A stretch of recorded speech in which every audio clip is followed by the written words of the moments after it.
తమ్ముడు ఇప్పుడు ఎలా ఉంది? ఓకే అక్క, అప్పుడంత లేదులే అక్క అని సూర్యప్రతాప్ చెప్తూ ఉంటారు. మీరు ఇలా రావటం చాలా సంతోషంగా ఉంది ఒక రకంగా. కానీ ఈరోజు బావగారు మిమ్మల్ని చూస్తుంటే ఎంత ఘోరం జరిగేది. అవును, నేను కూడా అదే అనుకుంటున్నాను. అవునమ్మ గారు, మీరు మళ్ళీ ఈ ఇంట్లో ఈ రకంగా అడుగు పెట్టడం చాలా సంతోషంగా ఉంది.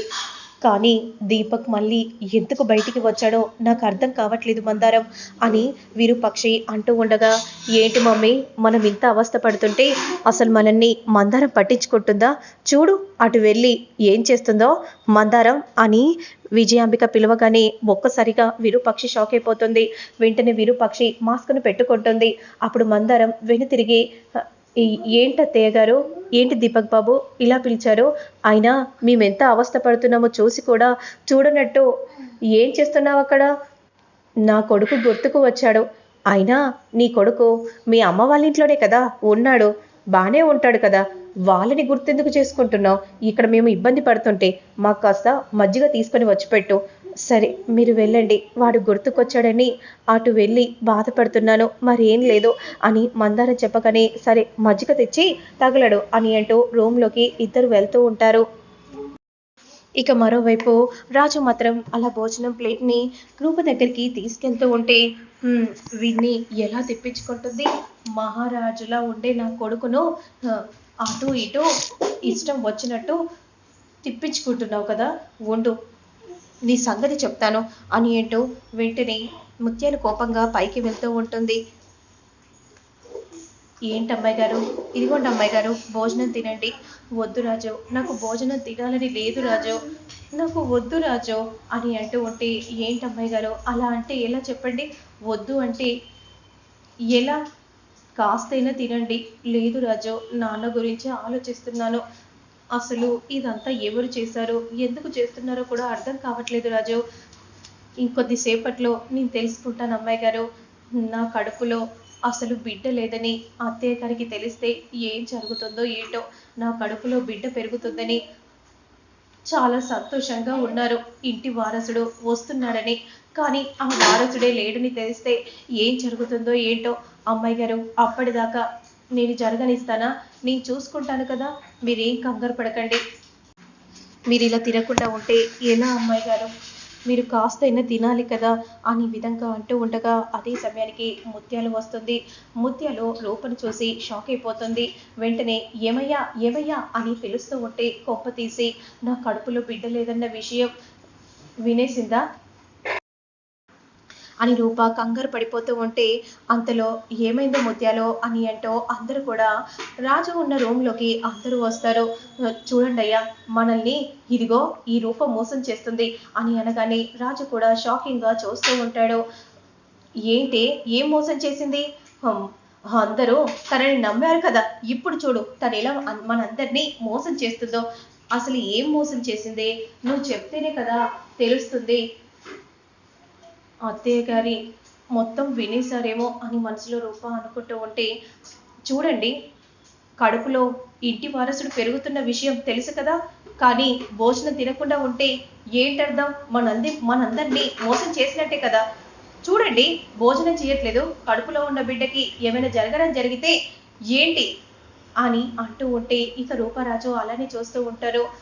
ఏంటమ్మా రూప, నీకు చెప్పాడు కదమ్మా, అసలే నీ కడుపులో నా భర్త పెరుగుతున్నాడని కంటికి రెప్పలా చూసుకోవాలని చెప్పాను కదా.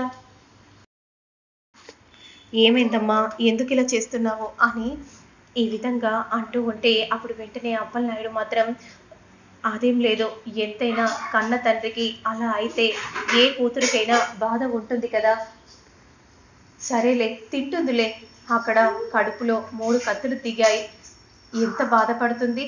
ఆ మాత్రం మనం అర్థం చేసుకోకపోతే ఎలా? లేదంటే ఇప్పుడు ఆ ప్లేస్లో పెద్దయ్య గారు రాకపోతే ఎలా ఉండేది పరిస్థితి? సరేలే అమ్మాయి గారు, మీరు మనసులో ఏం పెట్టుకోకండి అమ్మా, భోజనం తినమ్మా. సరేనే ముత్యాలు, చెప్పానులే, కన్న తండ్రికి అలా అయిందని ముద్ద దిగట్లేదు అంతే. అక్కడ అతను తినట్లేదు, ఇక్కడ ఈ రూప తినకుంటే ఎలా అండి? వాడున్నాడు కదా, వాడు తినిపిస్తాడు. ముందు మనం ఇక్కడ నుండి వెళ్దాం పదండి అని అంటూ వెంటనే అక్కడి నుండి వెళ్తూ ఉంటే, ఇదిగోండి అమ్మాయి గారు, మీరు కూర్చోండి, ముందు భోజనం చేయండి అని అంటూ రాజు రూపకి తినిపిస్తూ ఉంటాడు. మరోవైపు రేణుక మాత్రం ఇదేంటి, ఏ గోలి వేసుకున్నానో తెలియదు కానీ అస్సలు లేవలేకపోతున్నాను, ఏంటి దేవుడా ఇలాంటి పరిస్థితి వచ్చింది అనే విధంగా రేణుక అనుకుంటూ ఉండగా అంతలో గొర్రెపిల్ల ఎదురుగా వచ్చి నిలబడుతుంది. రేణుక రేణుక, నీకోసమే వచ్చాను. నువ్వా? నువ్వెందుకు వచ్చావు? నేను అసలే కోపంలో ఉన్నానో, ముందు ఇక్కడి నుండి వెళ్ళిపో. ఏంటి రేణుక అలా అంటున్నావేంటి?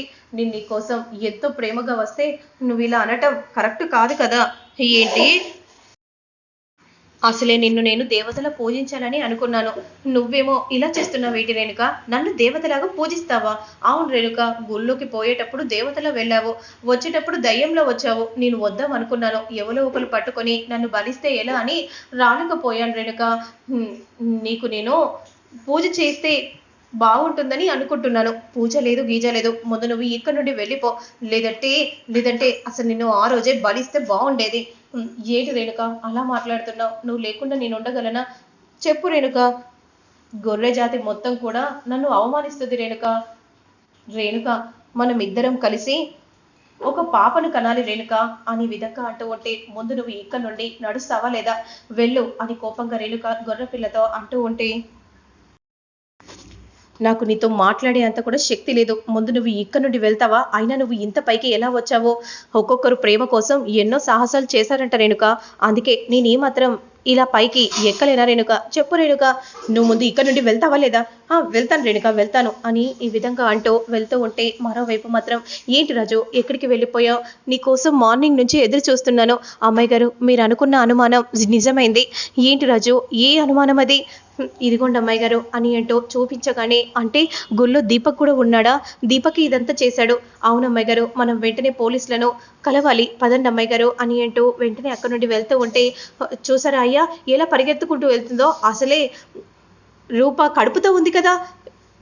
ఒరే ఎరా అయ్యా అని విధంగా అంటూ ఉండగా, అమ్మ నేను తర్వాత వచ్చి మాట్లాడతాను, ముందు పద అమ్మాయి గారు అని అంటూ వెంటనే అక్కడి నుండి వెళ్తూ ఉంటే, కోపంగా ముత్యాలు చూస్తూ ఉంటుంది. మరోవైపు పోలీస్ జీపు వచ్చి ఆగగానే రేణుక చూసి, ఏంటి ఇంటికి పోలీస్ జీప్ వచ్చి ఆగింది అని అంటూ అలానే చూస్తూ ఉంటారు.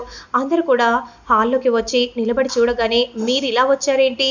అయినా వీళ్ళని ఎందుకు తీసుకొని వచ్చారు? ఎస్ఐ గారు, వీళ్లకు మాకు ఎలాంటి సంబంధం లేదు, మీరు ఇక్కడ నుండి వెళ్ళిపోవచ్చు. చేసిందంతా చేసి ఇప్పుడు వీళ్ళని పట్టుకొని వచ్చారా? లేదు, అసలు హత్య ప్రయత్నం చేసింది ఎవరో మాకు తెలిసిపోయింది. ఏంటి హత్య ప్రయత్నమా? ఎవరు చేశారు? చేసింది ఈ ఇంట్లోనే ఉన్నారు అని అనగానే దీపక్ ఒక్కసారిగా షాక్ అయిపోతాడు. ఏంటి మా ఇంట్లోనే ఉన్నాడా హంతకుడు? అవును, ఈ ఇంట్లోనే ఉన్నాడు అని చెప్పగానే అందరూ షాకింగ్గా అలానే ఎస్ఐని చూస్తూ ఉండిపోతారు.